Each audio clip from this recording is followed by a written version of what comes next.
দর্শক, তারেক রহমানের নির্বাচনী সফর নিয়ে আরও খবর জানবো। ময়মনসিংহ থেকে যোগ দিয়েছেন আমাদের সহকর্মী সুলতান মাহমুদ কনিক।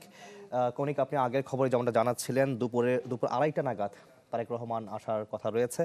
এই মুহূর্তে সেখানকার পরিস্থিতি কেমন দেখছেন জানাবেন।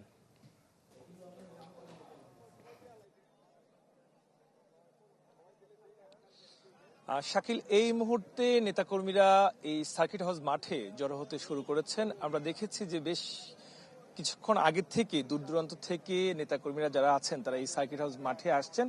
আমি যদি একটু এখনকার চিত্র যদি একটু দেখাতে চাই যে এই সার্কিট হাউস মাঠে দুপুর 2:30টায় তারেক রহমান ভাষণ দেওয়ার কথা রয়েছেন, জনসভায় ভাষণ দেবেন। আমরা দেখেছি যে বিভিন্ন জায়গা থেকে বিচ্ছিন্নভাবে কিছু নেতাকর্মীরা আসছেন, যদিও যারা এখানে আছেন দায়িত্বরত তারা বলছেন যে দুপুর 12টার পর থেকে এই মাঠ কানায় কানায় একেবারেই পূর্ণ হয়ে যাবেন, এমনটি তারা প্রত্যাশা করছেন। অনেকের মাঝে আমরা উচ্ছ্বাস দেখেছি, বিশেষ করে দূর দূরান্ত থেকে যারা এসেছেন।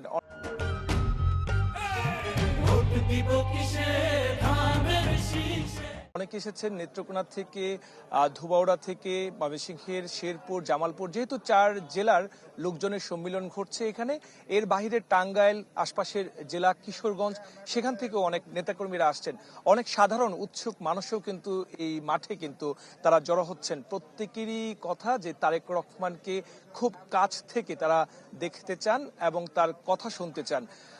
এই মুহূর্তে মঞ্চের যে সমস্ত প্রস্তুতি দরকার ছিল সেটি সম্পূর্ণরূপে করা হয়েছে। আমরা প্রচুর সংখ্যক আইন শৃঙ্খলা রক্ষাকারী বাহিনীকে আমরা দেখেছি এবং যতটুকু জানি যে আজকের এই সমাবেশের পরে তিনি ফিরতি পথে গাজীপুর হয়ে উত্তরাতেও একটি প্রোগ্রাম করবেন নির্বাচনী প্রচারণার অংশ হিসেবে। সেখানেও তিনি অংশ নেবেন এবং পরবর্তীতে তিনি তার বাসভবন সেখানে তিনি যাবেন।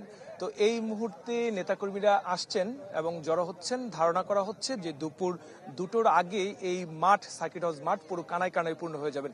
যেহেতু দীর্ঘদিন পরে তিনি এই ময়মনসিংহের মাটিতে আসছেন, এর আগে 22 বছর আগে তিনি তৃণমূলের একটি সম্মেলনে এসেছিলেন, এমনটি আমরা নেতাকর্মীদের কাছ থেকে জানতে পেরেছি।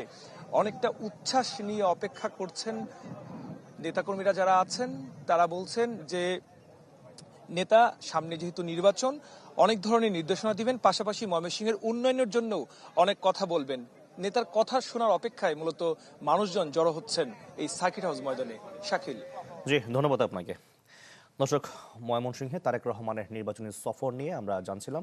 আমাদের সঙ্গে যোগ দিয়েছিলেন সুলতান মাহমুদ কনিক।